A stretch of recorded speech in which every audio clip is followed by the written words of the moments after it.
presidente Júlio Casares deu uma entrevista coletiva nessa terça-feira, conforme prometeu, né? Nesse período de transparência. E vamos acompanhar aí o que ele falou. Bom dia a todos. Vamos então dar início à entrevista coletiva do presidente Júlio Casares nesse dia de retomada da presença da imprensa no Super CT. Bom dia. Primeiro é uma alegria estar aqui com vocês nessa retomada, de ter a presença do jornalista, que era algo que tanto nós também queríamos e foi possível nesse momento. À disposição. Queria tanto que demorou 5 anos para. Júlio, bom dia. Gabriel Sark, bancada Tricolor. Queria te perguntar, nos últimos dias você vem falando muito de uma gestão responsável financeiramente, né? E um nome que gera polêmica por ser o maior salário do elenco é o do Oscar, que tem 21 jogos na temporada e uma nova lesão. Queria que você falasse, né, do seu ponto de vista, a vinda do Oscar para você é um movimento responsável financeiramente, como foi a vinda do Rames em 23, e sobre uma outra questão também que acho que desperta curiosidade. O Oscar hoje joga com um S patrocinado da Superbet, e a conta nunca ficou muito bem explicada para o São Paulino. Exatamente. Quanto dessa conta vai para o São Paulo e quanto dessa conta vai para o Master aí? E isso hoje está enquadrado no que o São Paulo pode pagar mensalmente para o Oscar? Obrigado, Gabriel. O Gabriel Sá é muito bom jornalista, né? Ele faz perguntas muito assertivas. O difícil é o Casares responder, né? Mas é uma boa pergunta, realmente, para entender quem está pagando o Oscar, enfim. A gente precisa ter uma noção do que está acontecendo com esse dinheiro que está entrando. Vamos lá ouvir a resposta. Pela pergunta, acredito sim que o Oscar, assim como outros jogadores, são atletas cuja contratações são responsáveis, até porque o Oscar, quando optou por São Paulo, estava sendo pretendido por 2 grandes clubes no Brasil. Portanto, o fato dele se contundir está dentro de um panorama esportivo de que outros jogadores também têm essa mesma intercorrência, em razão de vários jogos, de gramados diferentes, etc. O que nós esperamos que ele esteja no nosso elenco, recuperando e logo possa trazer as alegrias com o objetivo que foi contratado. Ele foi realmente contratado com uma parceria de um pouco menos da metade, aportada pelo patrocinador. Isso não muda, e isso tudo nos traz até uma certeza de que a renovação de contrato com a Superbet, que hoje é talvez o segundo patrocínio do Brasil em termos de valores, teve também a colaboração da chegada do Oscar. Então eu acredito. Mas é isso, né? Ele fala muito do patrocínio Master, da Superbet, então dos valores, mas no contrato tem vários poréns. São valores muito altos desde que se ganhe tudo. E é óbvio que São Paulo não vai ganhar tudo. Não vai ganhar Libertadores, Copa do Brasil, Brasileiro, Paulista, tudo. Não vai. Então, assim, tem vários gatilhos que transformariam o patrocínio numa coisa maravilhosa. Mas são coisas irreais. E aí usar esses valores finais como um trunfo é loucura. Não dá para você contar com um valor que você não tem. É isso. Vamos ver. Dito que foi altamente responsável, como tem sido responsável todas as nossas contratações. Aquelas evidentes, às vezes, não acontecem no primeiro momento. Aquelas menos evidentes acontecem no decorrer do prazo. Marcos Antônio é um caso e que o decorrer do tempo mostrou a assertividade da contratação. Assim como Enzo Dias e do passado, Rafinha, Alisson, Rafael, etc. Então, contratação tem uma subjetividade e tem um momento. A dinâmica, depois do tempo, responde às questões de acertos, erros, que dependem, às vezes, de outros fatores. Presidente, bom dia. Não, realmente, ele tem razão na questão de falar que R$100 no seu bolso. Também já vou colocar 20 produtos selecionados a dedo com o fornecedor. Acaba sendo um tiro no escuro, né? Mas... E aí? Tem que ter estudo. O Oscar fazia 30 partidas no ano na China. Ele ia chegar aqui e fazer 50? Não ia. A questão física é muito importante, sim.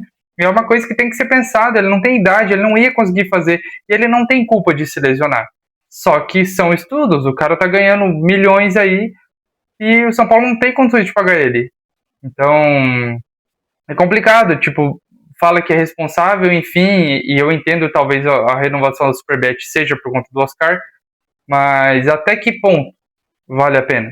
Porque nas horas dos jogos importantes, A gente não teve Oscar, a gente não teve Lucas, a gente não teve os jogadores importantes. E a gente precisa, se tá pagando um salário alto pra esses caras, é pra eles jogar no jogo que tem importância, não é pra jogar o Paulista. Os erros que dependem, às vezes, de outros fatores.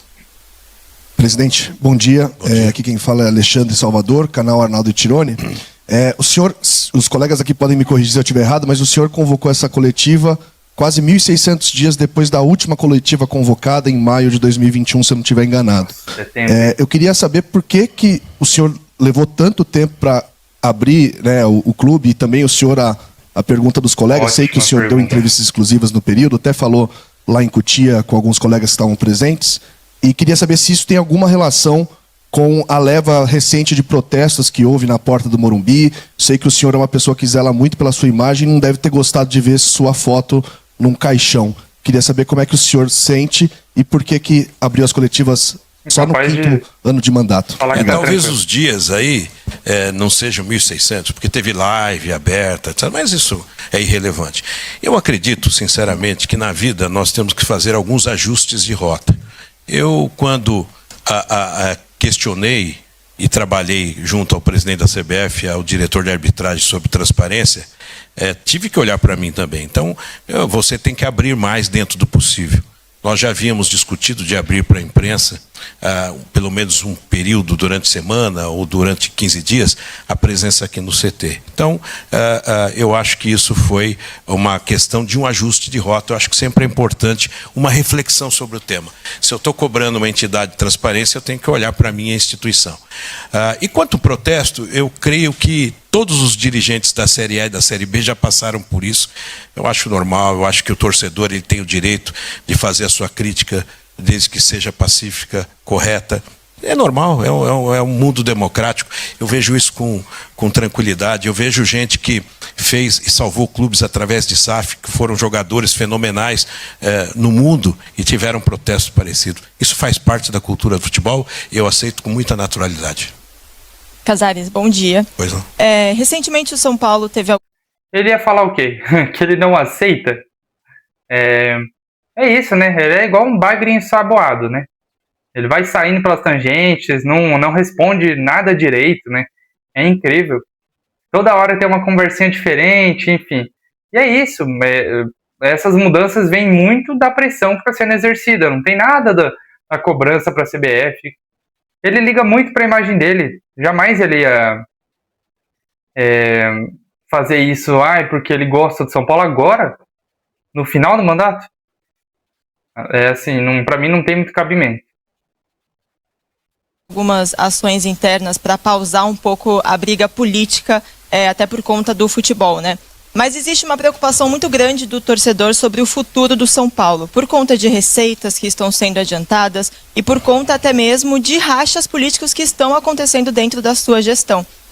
E acaba que a gente não pôde ouvir oficialmente ninguém do São Paulo falar sobre o que de fato está acontecendo. Aqui hoje mesmo tem muita gente envolvida, pessoas que podem concorrer, enfim.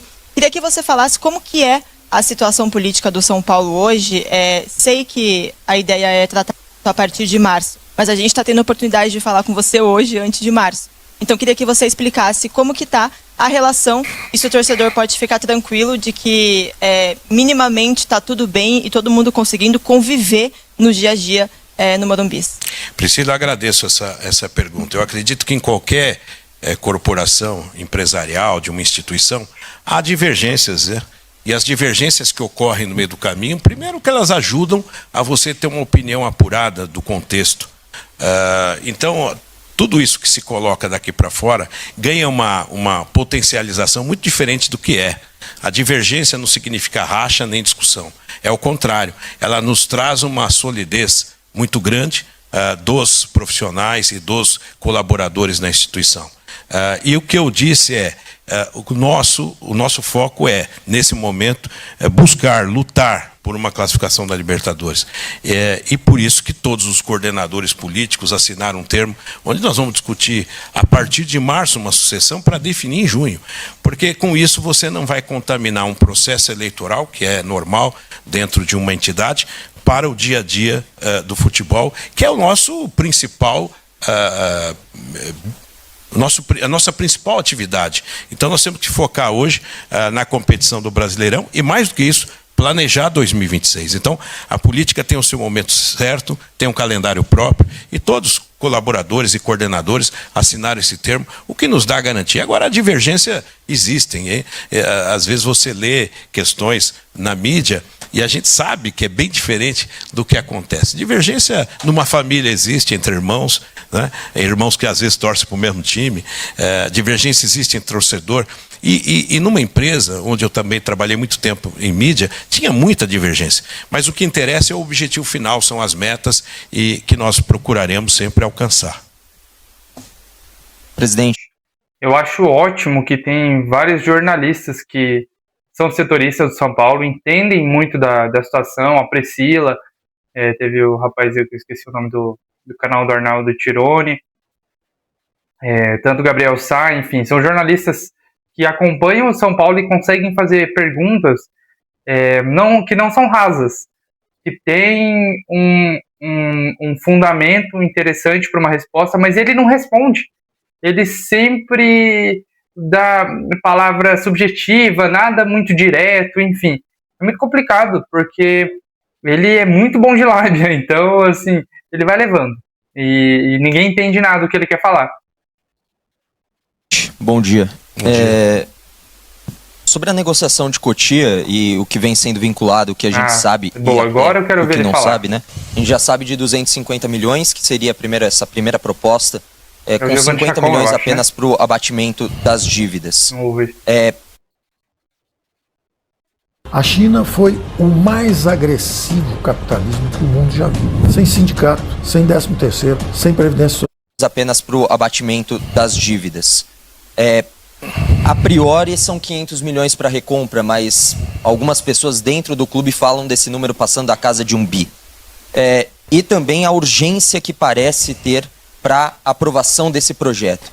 Queria que você comentasse um pouco esses pontos, inclusive o porquê a votação que você, há mais de um mês, havia dito numa entrevista, não me recordo a quem agora, que aconteceria em 2 semanas, porque ela não aconteceu. Passa pela não aprovação nesse momento do Conselho? Chacon, eu não me lembro de ter falado em 2 semanas, até porque não existe prazo para aprovação. O projeto é bom, acredito, é estrategicamente bom. Ele está numa fase de ampla discussão interna. Isso demora, nós não temos prazo. Ele passou por unanimidade no Conselho de Administração, porque você tem que sinalizar para quem coloca dinheiro que o processo iniciou. Esse processo iniciou, nós não temos nem ainda uma averiguação de número, nós estamos no momento de conscientização. Muitos de vocês que estão aqui já tiveram conversa na Galápagos. Eu até te convido, Chacon, para você ir lá, porque são tantos detalhes que eu não posso fazer uma coletiva apenas para explicar o projeto, porque levaria 40 minutos. Acredito, é estratégico, é importante e cabe a cada conselheiro, a cada formulador de opinião entender o processo. Convido você aí na Galápagos e eu tenho certeza que o São Paulo, amadurecido do jeito que está, vai caminhar para algo diferente, que não é uma vinculação patrimonial, não é venda de ativo, pelo contrário, é estratégico e vai trazer o São Paulo um passo importantíssimo para o futuro. Na verdade, eu tenho uma preocupação, como tenho 1 ano e 2 meses e meio de mandato, de deixar um grande legado. E no final dessa obra, nós vamos levantar o legado com os acertos e com os erros. Mas o que interessa é que o São Paulo é um clube que não estava conseguindo ganhar campeonatos nas últimas gestões, ganhou 3, chegou em 2 finais, ganhou na Copinha, ganhou no futebol feminino. Vitórias são importantes também para que você deixe um legado. Sem contar aquela obra de infraestrutura magnífica que vai atualizar o valor patrimonial do estádio do Morumbis. Casares, bom dia. É incrível, porque ele fala todos os pontos positivos aí, mas aumentar a dívida de 473 milhões, que era quando ele assumiu, para quase 1 bi, e se a gente bater superávit esse ano, foi porque vendeu a molecada a preço de banana, e ele não gosta de falar isso. Que vendeu provavelmente alguém deve perguntar isso ainda, mas ele não gosta de falar que vendeu a base a preço de banana, mas vendeu. E aí valeu a pena esses títulos aí por 500 milhões, porque, sinceramente, para 500 milhões, era para ter ganhado uma Libertadores. Duplicar a dívida do clube para isso, Pra passar um ano inteiro sem contratar ninguém e ainda fechar no vermelho? Se fechar no azul ainda, porque... E foi um monte de molecada aí. Olha o William Gomes aí no Porto. Os torcedores do Porto aí tão maluco que compraram ele num preço que comprou e vai vender por 3, 4, 5 vezes mais caro do que ele vale. Então, assim, ele enaltece tanto que quer deixar um legado. E o legado é o quê? 500 milhões de dívida? Tá querendo vender a base. Ah, não é vender a base. Isso é conversa para boi dormir. 250 milhões pela base. Fez quase 250 milhões esse ano, vendendo os jogadores do jeito que vendeu. A molecada da base saindo pelo preço que saiu. Todo mundo sabe os valores que foram. E deve fechar em 250 milhões esse ano, porque tem o Nestor, ainda tem umas negociações para entrar dinheiro. Vendendo todo mundo do jeito que foi. Conseguiu os 250 milhões, agora vai vender a base por 250 milhões, por 30% de todo jogador da base. Já é um absurdo se fosse isso. Aí para o São Paulo recomprar, ainda vai beirar os 2 bi para conseguir comprar. Tá em torno de 1 bilhão e 900 a 2.500. É bizarro, porque aí o São Paulo nunca vai conseguir recomprar sua base e vai ficar com 130% a vida inteira. É isso. E aí dos 250 milhões, você só pode usar 50 para pagar dívida. Você tem 1 bilhão de dívida, você vai usar só 50 para dívida. Não tem sentido, você não vai pagar nada. Vai continuar, se fosse, sei lá, 600 milhões, pô, você vai pagar todas as dívidas bancárias aí de curto prazo, vai diminuir juros. Pô, eu até entenderia. 600 milhões, pô, é mais da metade da dívida aí, a gente consegue amortizar muita coisa, beleza. Agora 250 milhões, só pode usar 50 para quitar dívida? Não tem sentido. E assim, por que ele quer tanto a Galápagos? Ele tá muito afim. Será que ele vai ter um cargo de CEO? Será que ele vai ter um cargo lá dentro? Porque ele diz que não é SAF, mas e aí, como que vai funcionar?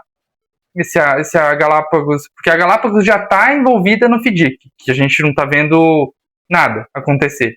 E agora a base também, a gente vendeu o name rights do estádio, a gente vendeu o name rights do CT, a gente não contrata ninguém e ainda falta dinheiro. A gente tem o maior patrocínio da história de São Paulo e ainda falta dinheiro.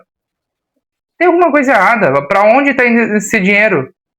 Tem que ser investigado, então, porque se está tão difícil assim, é melhor fechar as portas. Então vende todo mundo aí, vamos montar um time aí para brigar para não cair uns 5 anos, sem contratar ninguém, torcer para não ser rebaixado e bora. Porque a conta não fecha, sabe? Tem tanto jogador bom na base, a gente tá perdendo aí e ainda querendo vender 30% dele. É bizarro. Mas vamos lá. Bom dia. Durante muitos anos, nesse período aqui no São Paulo, a gente fala de lesões. Muitas lesões, às vezes um momento com um maior número, às vezes um momento com um menor número. Algumas, claro, são fora do controle, como, por exemplo, a fratura que o Oscar acabou sofrendo. Mas qual análise vocês fazem, por exemplo, dessa temporada? Muitos jogadores lesionados. O São Paulo não conseguiu contar em boa parte dos principais jogos com os principais jogadores. Então, qual a análise que vocês fazem com relação a esse assunto? Olha, primeiro nós temos que entender... Quer um presente? Eu sou uma missionária da Igreja de Jesus Cristo dos Santos dos Últimos Dias. E este aqui é o livro de Mórmon. Qual a análise que vocês fazem com relação a esse assunto? Olha, primeiro nós temos que entender que o departamento médico recupera jogador lesionado, né? Muita gente às vezes critica o departamento médico, ele recupera o jogador que vem lesionado. Vocês visitam, estão voltando muitos aqui ao CT, nós reformamos toda a nosso Refis, que é o Refis Plus, os vestiários. Então, o que se tem de melhor de equipamento está aqui, de profissionais também. Eu acredito piamente que é algo que acontece em todos os clubes. Se você puxar hoje uma pesquisa das lesões que acontecem nos outros clubes, também é muito grande. No São Paulo aconteceram coisas, como você disse, atípicas, né? Você tem uma trombose no Luiz Gustavo, você tem o Lucas, que nunca tinha se machucado, machucou, o Oscar, que foi uma infelicidade. Você tem 3 centroavantes com LCA. ligamento cruzado anterior. Sem contar outras corriqueiras que deixou o Arboleda fora, etc.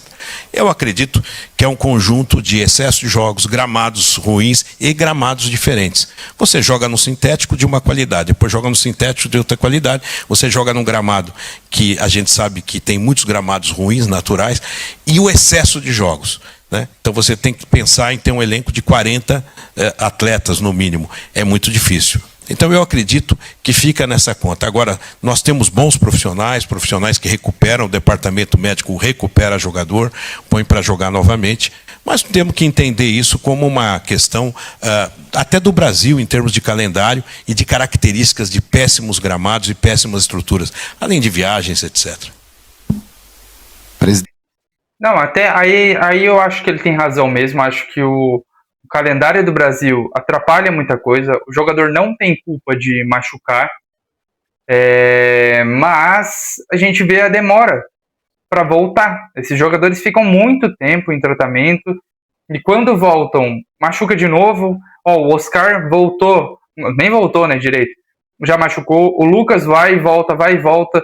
Então, assim, eu entendo que o departamento médico ele tem que recuperar o jogador, mas é um conjunto. A preparação física tem algum problema, não é possível, tanto a lesão assim, até que lesão muscular tem, e a corriqueira acontece mesmo, e lesões de ligamento é um acaso, enfim, mas é muito estranho ser só um acaso, né?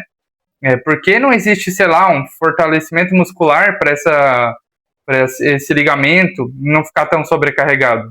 Eu não sou fisioterapeuta, não sou nada, mas enfim, é só um questionamento. Será que não é possível uma preparação melhor que possa não sobrecarregar esse ligamento para não ocorrer um estiramento, uma lesão, enfim, né? Eu acho que é coisa a se pensar. Não é, se a gente for ficar a vida inteira pensando que é só azar, o clube vai ir para frente quando? Vai ter que fazer alguma coisa para tirar o azar? Porque muita coisa é competência, não é só azar.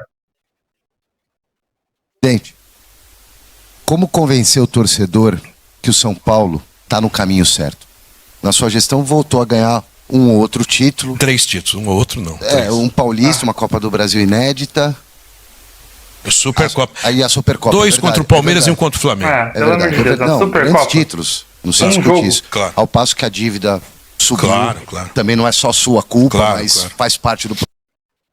Comemorei muito a Supercopa, é um título. Copa do Brasil comemorei demais mesmo. O Paulista a gente estava muito tempo sem ganhar, mas tiveram preços. O Paulista, quando a gente ganhou, foi assim, foi uma Copa do Mundo pra gente e pros outros era Campeonato Paulista normal. Mas valorizo muito, a gente estava muito tempo sem ganhar, eu comemorei muito na época. A Copa do Brasil é uma coisa que eu, como torcedor, almejava muito. Naquela época, mais que a Libertadores, porque eu senti incomodado do São Paulo não ter a Copa do Brasil. Agora, a Supercopa é forçar um pouco, sabe? É aquele título de começo de temporada que não vale muita coisa. Pô, é legal, enfim, né? Ainda mais sendo em cima do Palmeiras, mas não dá também, né? É forçar demais. 3 títulos, para. O processo passa pelas suas mãos. Como é que o torcedor vai acreditar que o São Paulo está no caminho certo em todas as áreas? Silvestre, muito obrigado. Essa pergunta é importante. Primeiro, nós tínhamos que reconectar o torcedor com a vitória. O São Paulo voltou a receber o torcedor batendo todos os recordes, porque o São Paulo começou a ver que era um time competitivo. O São Paulo tinha um tabu contra o arquirrival no campo deles que não ganhava e ganhou. O São Paulo quebrou os tabus ganhando do Fortaleza lá, do Atlético Mineiro, etc. Mas isso, claro, que não conta a espiral que nós tivemos de crescimento da dívida, que também faz parte de um custo competitivo. Porque quanto mais você tem custo competitivo, mais você tem que investir. Não preciso dar exemplo de outros clubes que estão aí. É uma dificuldade. Você tem que fazer uma opção e buscar um equilíbrio.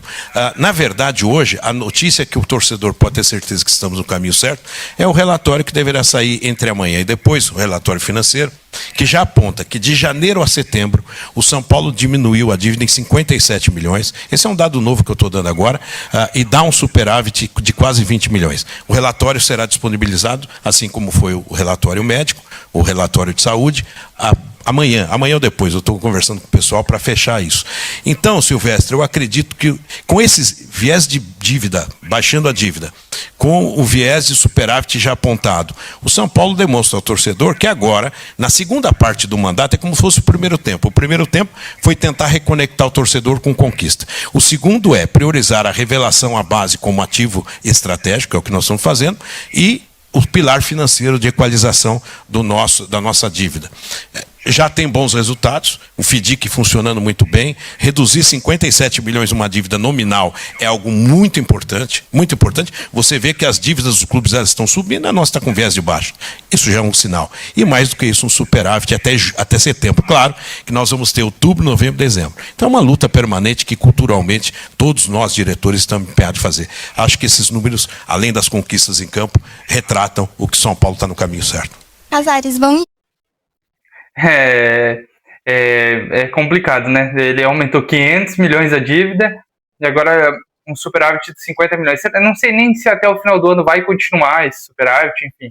Tem muito gasto ainda, né? O clube gera muito gasto até o final do ano. Mas mesmo que fechemos o ano no superávit, caramba, a gente vendeu tanto jogador, a gente fez tanta coisa, a gente não comprou ninguém. Se a gente não fechar no superávit esse ano, a gente não fecha mais. Não tem como. É só se contratar todo mundo aí recebendo 100 mil e é isso.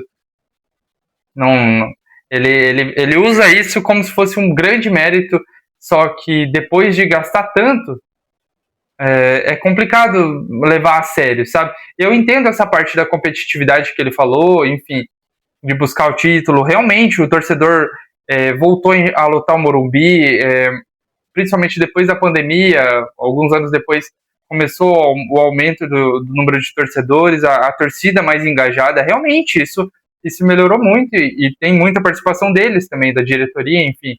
O Casares já é do marketing, né? Então, um cara que soube vender o clube muito bem, tanto para a torcida, enfim. Mas ele exalta muita coisa e não fala dos pontos negativos, e é óbvio que ele não vai falar, né? Ele não vai falar do que ele fez de errado, enfim. E 57 milhões de superávit aí, veremos.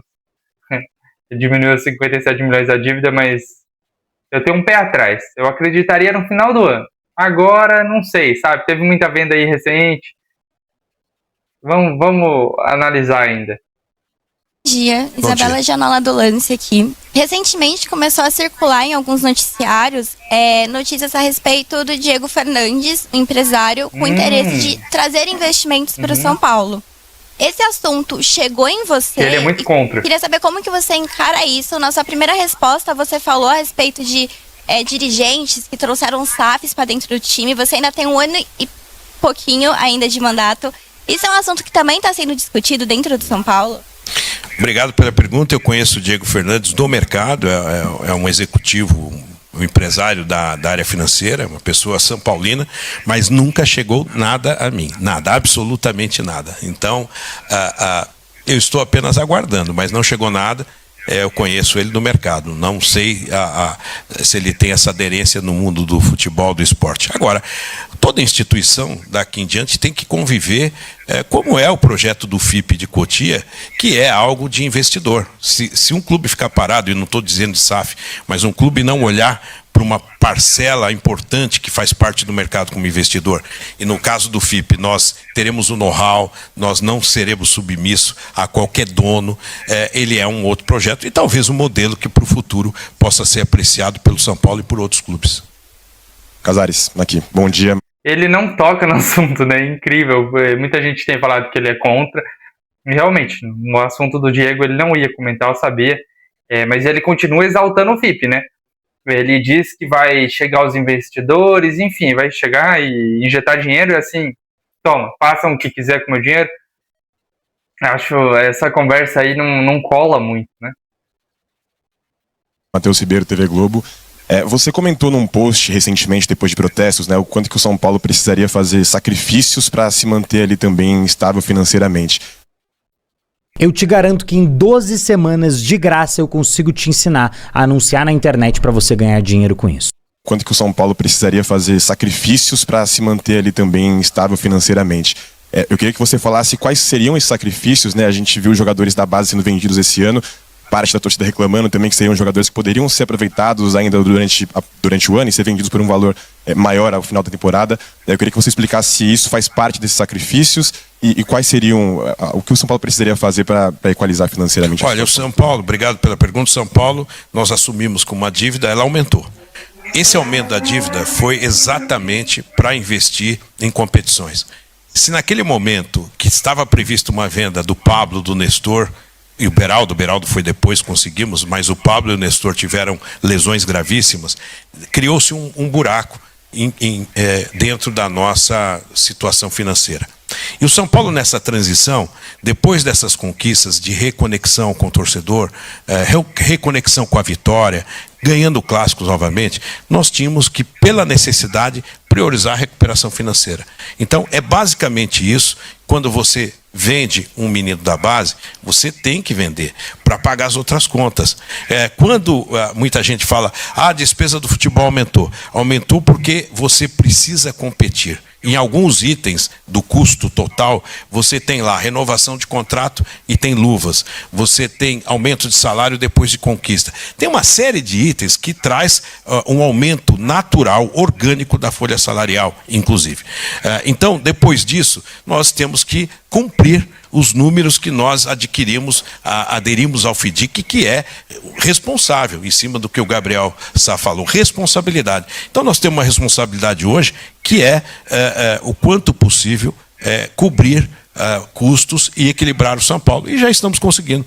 Esses números que eu coloquei agora, que eu soube ontem à noite, me deixou extremamente feliz. É um sinal, eu vejo tanta instituição que aumenta a dívida nossa, tem diminuído. Então esse ponto é claro que eu gostaria que um jogador da base conseguisse ficar mais tempo. E vamos, oxalá, conseguir no momento adequado, onde tivermos menor pressão financeira. O São Paulo está em reconstrução e nós não temos dúvida que o São Paulo para 2030, onde não há adiantamento de receita, o São Paulo traz bons contratos, com bons reajustes na mesa do futuro presidente, para que ele assuma o São Paulo diferente do que eu assumi, sem contrato, na pandemia, etc. Foi uma longa história. O primeiro tempo do primeiro mandato, eu quase morri de Covid. O Crespo estava aqui, também ficou internado. Foi um momento difícil, não tinha jogo, ora tinha jogo, quando tinha jogo não tinha público, às vezes não tinha transmissão. Foi um momento muito difícil. E nós superamos ganhando títulos. E eu sempre falo, na pergunta do Silvestre, que ganhar títulos disputando com Palmeiras e Flamengo tem um símbolo. São os clubes com melhor condição financeira, porque fizeram uma lição de casa lá atrás, o que nós estamos tentando fazer agora. Presidente, bom dia, Otávio Rocha da Avável Brasil. Voltando um pouco. Não, realmente, disputar o título com o Flamengo e Palmeiras é muito grande. São dois times que estão muito acima do São Paulo, mas tem todo um contexto também, né, de tudo, de como chegou nisso, né? Enfim. Um pouco sobre os protestos, né, da partida contra o Ceará. A gente vê muitos torcedores comuns criticando os torcedores organizados por não fazerem protestos, por não criticarem a sua gestão.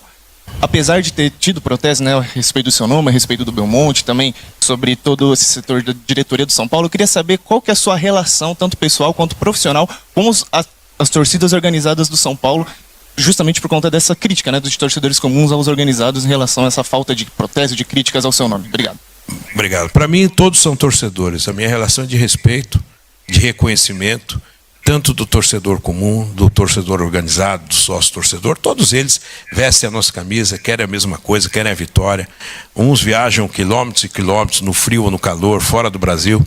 Então eu tenho muito respeito e acho que esse processo de protesto é normal dentro do futebol brasileiro. Eu acabei de dizer, eu vi há pouco tempo um time que está aí muito bem colocado, teve um protesto da torcida cantando contra a presidente e contra um técnico. É natural, porque o torcedor é assim no Brasil, cada vez mais. Nós temos que ter tranquilidade, aceitar democraticamente e sempre saber que tem que ser protesto assim, pacificamente, civilizadamente. E eu vejo todo torcedor, seja organizado ou não, com muito respeito. Casares, bom dia. Mas ele sente muito, né? Ele sente os protestos. Ele sentiu, tanto que teve muita diferença aí, de muitas novidades, né? Transparência, coletiva, boletim médico, enfim. Então ele sentiu, ele encara como normal, como ele fala, Mas se fosse tão normal, não tinha mudado muitas coisas aí, né? Primeiro aqui da ESPN. Eu queria que você falasse a respeito da cobrança do Cuiabá, a respeito, né, de ontem, acho que é R$1 milhão, né, no CNRD. E também, só para deixar bem claro, você tem a possibilidade, você tem a intenção ou não de transformar o São Paulo numa SAF?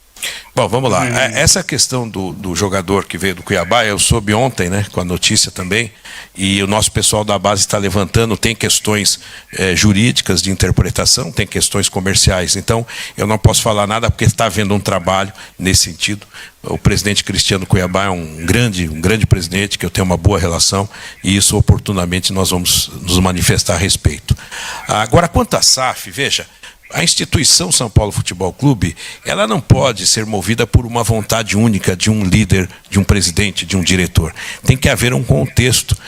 Por exemplo, a FIP, que tanto traz de novo polêmica, ele fala da FIP. é bem diferente. E aí ele fala, né, toca de novo no assunto da FIP e fala de ser contra a SAF, de ter um dono. Por quê? Porque quer manter essa corja de conselheiro aí mandando. Essa galera que tá aí todos esses anos aí, porque é sempre a mesma turma que tá aí, mandando no clube. É isso. E ele tá nesse meio, né? Então pra ele não é importante mesmo, SAF, chegar um cara e comprar aí e mandar todo mundo embora e aí colocar gente profissional. Não, pra ele não compensa. Então, olha, ele vai fazer... Eu não vi entrevista ainda, mas ele vai falar do FIP de volta, vai enaltecer, enfim. Como ele toda hora tá fazendo. De uma SAF, porque não dá vinculação patrimonial, você não vende absolutamente nada e já traz uma celeuma. A SAF é uma celeuma maior, porque você dá a chave para um dono que ele... Como que você fala que é fácil sair das dívidas, sendo que as pessoas têm tanta dificuldade? As pessoas têm dificuldade porque elas acreditam que para sair das dívidas, a primeira coisa que elas precisam fazer é uma celeuma maior, porque você dá a chave para um dono que ele faz o que ele quiser. Nós temos exemplos de boas SAFs e algumas, a maioria ruins, aqui no Brasil, com questões jurídicas, questões de práticas esportivas discutíveis quando você tem multiclubes. Então é um processo. O que o São Paulo está fazendo na FIP talvez tenha essa vantagem de que o São Paulo tem um investidor onde vai trazer muito recurso e vai fazer com que os futuros gestores possam um dia se decidir por uma SAF, talvez até de forma majoritária, não trazer uma SAF para dar ao investidor pela dívida. O fato de eu estar controlando e diminuindo a dívida, o fato de trazer superávit, é para preparar o São Paulo, que se ele for ter esse caminho, e esse caminho não é um caminho pessoal, personalista, ele tem que ser discutido, ele entre numa mesa de negociação como essa, adulto, de forma adulta, porque uma coisa é você entregar um clube por extrema necessidade, vocês sabem o que está acontecendo, o que já aconteceu. Outra coisa é você trazer um clube com um viés de equilíbrio e de baixa de dívida, onde a dívida compõe menor do que um faturamento anual, se eu pegar hoje a dívida do São Paulo. Então, são indicadores positivos. E que aí sim, os investidores olham com outra forma. Eu não tenho dúvida que se o São Paulo um dia resolver falar, vou virar SAF, vai ter 50 investidores no mínimo, com ótimas propostas. Né? Então, mas não é um momento, eu acho que agora é focar estritamente no Brasileirão para que a gente consiga fazer pontos e avançar para uma melhor classificação. Presidente, bom dia. Toda vez que é perguntado sobre a continuidade dentro do São Paulo, seu diretor de futebol, Carlos Belmonte, ele atrela a sequência dele ao senhor, que o cargo pertence ao senhor. Ele já foi alvo até de fogo amigo dentro da própria diretoria do São Paulo, uma mensagem que foi postada sem querer num grupo da imprensa. O senhor garante o Carlos Belmonte como diretor de futebol até o final do seu mandato? Olha, essa pergunta é muito boa. É complicado, porque o Belmonte tá querendo aí sair como candidato à presidência, e a princípio o Casares não quer que o Belmonte não seria ele o candidato do Casares, entendeu? Então ele seria praticamente uma oposição, e muito se fala aí de talvez que o Belmonte saia do cargo de diretor de futebol, justamente para personificar alguém, sabe? Jogar as costas a culpa nas costas de alguém. Porque faz uma reflexão. Existe no mundo, e eu sou desse mundo, eu não sou do mundo mais jovem, digital, mas eu sou do mundo que sei trabalhar com divergência. Eu nasci no São Paulo com extrema divergência. Imagina um presidente que veio da Zona Leste, um presidente que não é parente de conselheiro, nem sobrinho, nem neto, nem filho, vira presidente do clube. Imagine quantos problemas eu tive nesse decorrer.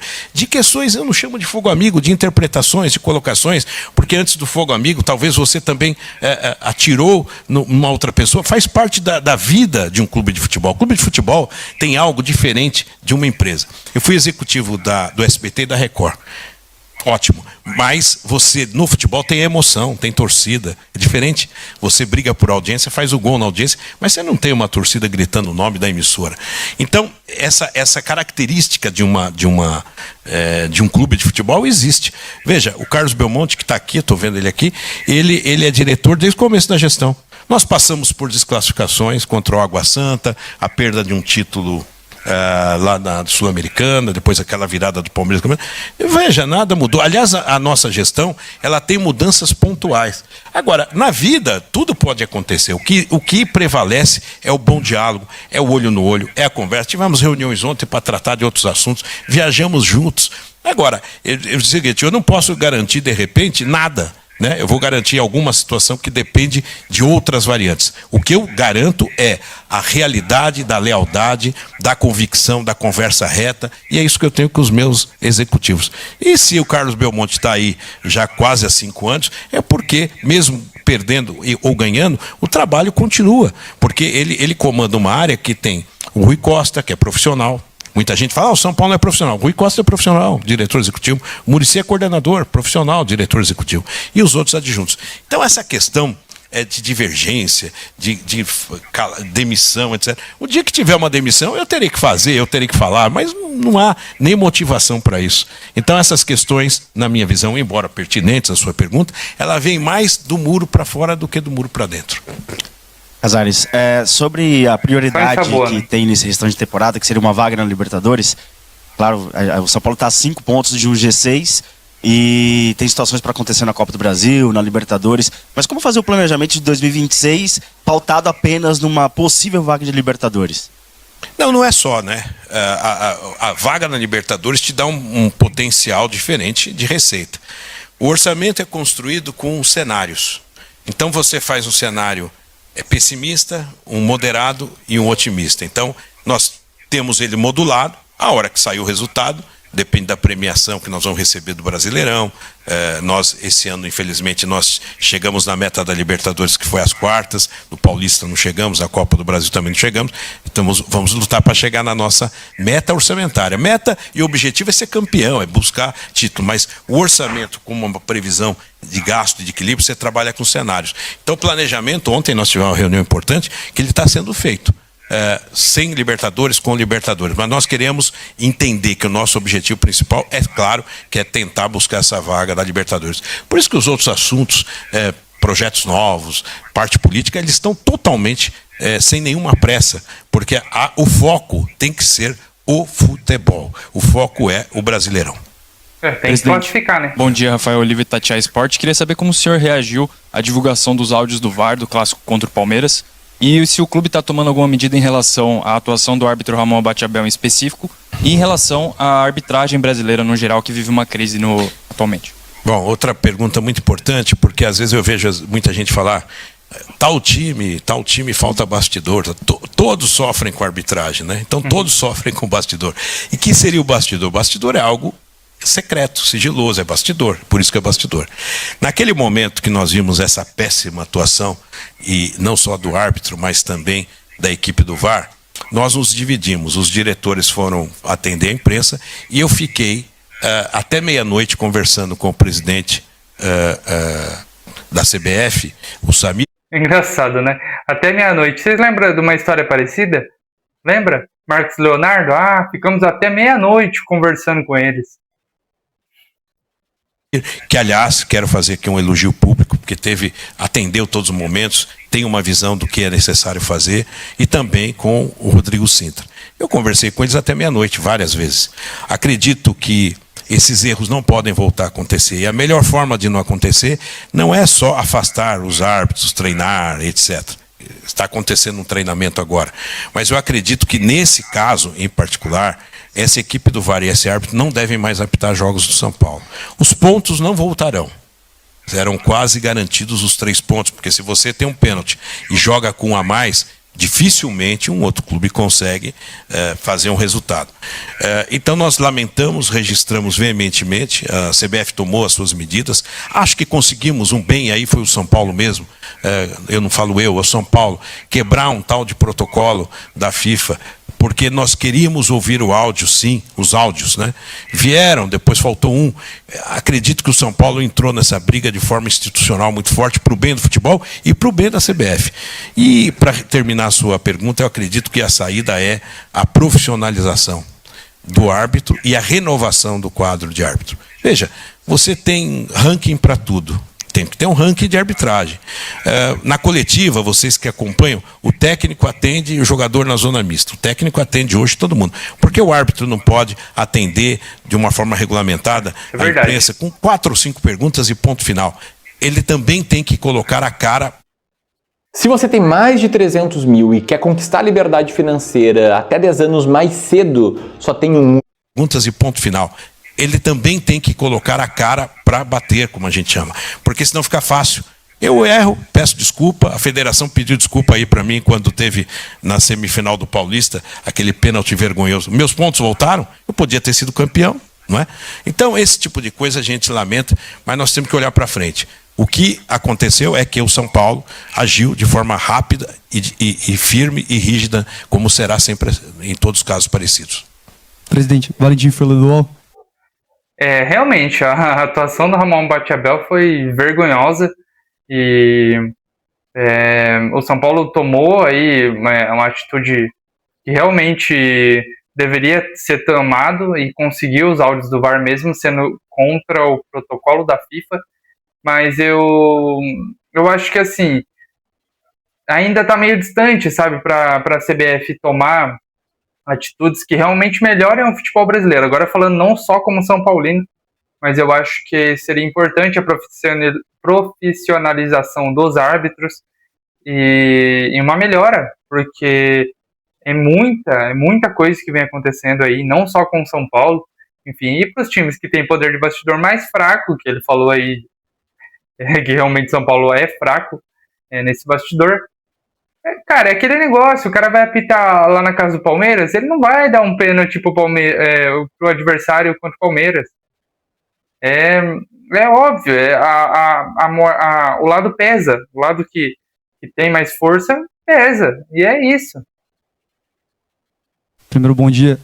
Queria entrar no mérito da formulação do elenco para o ano que vem. São Paulo, nos momentos importantes dessa temporada, não pôde contar com o Lucas nem com o Oscar por questões físicas. Para o ano que vem, o São Paulo segue contando com esses caras como parte central do elenco? A formulação do elenco na próxima janela vai ser de trazer novas peças centrais ou vai ser de formular, de trazer reforços acerca deles? Bom, primeiro, todos que têm contrato, como o Lucas e Oscar, contamos com eles sim. Agora, é claro que o planejamento para o ano que vem, tão logo o Campeonato Brasileiro termine, nós temos, claro, um esboço já e vamos desenvolver um fortalecimento para 26. O que, na verdade, a gente fica chateado quando vê notícias é o seguinte, não temos a janela aberta de negociação. Aí outro dia falou, o São Paulo prefere vender o Luciano para o mercado árabe. Eu não sei de onde saiu isso. O Luciano é jogador de São Paulo. Nós não temos propósito nenhum por ele. Nenhum por ninguém. Não tem janela aberta. Portanto, Lucas, Oscar, Luciano, contamos com eles. Se houver um fato novo na janela, nós vamos discutir como sempre foi. E planejar o futebol para 26. Com a observação do que acontece no Brasileiro até dezembro, até o final da rodada. Encerramos então a entrevista. E é isso, é uma entrevista que não esclarece muita coisa, infelizmente, mas necessária. Falou que ia ser transparente, precisa dar a cara a tapa e tem que dar os parabéns para ele por fazer isso. Era necessário, eu acho que ele passou muito tempo para fazer isso e veio agora e a gente precisa parabenizar também quando é feito alguma coisa positiva, espero que isso continue. E que mesmo ele não não explicando muito bem as coisas, ele precisa estar ali, ele precisa estar se expondo e botando a cara a tapa para explicar as coisas que estão acontecendo. Eu acho que, de modo geral, as perguntas foram muito bem feitas, uma galera muito boa, assim, são perguntas variadas, de vários temas, enfim. Foi bem aproveitada, apesar de ser pouco tempo de coletiva, mas foi bem aproveitada. Mas o difícil é ele responder, como eu falei no começo do vídeo. Mas é isso. Veremos aí como que vai ser o relatório do balanço, como que vai sair os valores aí, o tal do superávit que ele já adiantou, para a gente ter uma noção aí de como que vai ser até o final do ano. E em relação ao Lucas, o Luciano, o Oscar, enfim, os caras têm contrato. O Luciano e o Lucas têm o contrato até ano que vem, até 2026, o Oscar até 2027. Então, assim, o Oscar ganha uma bala. É muito difícil ele sair para outro clube.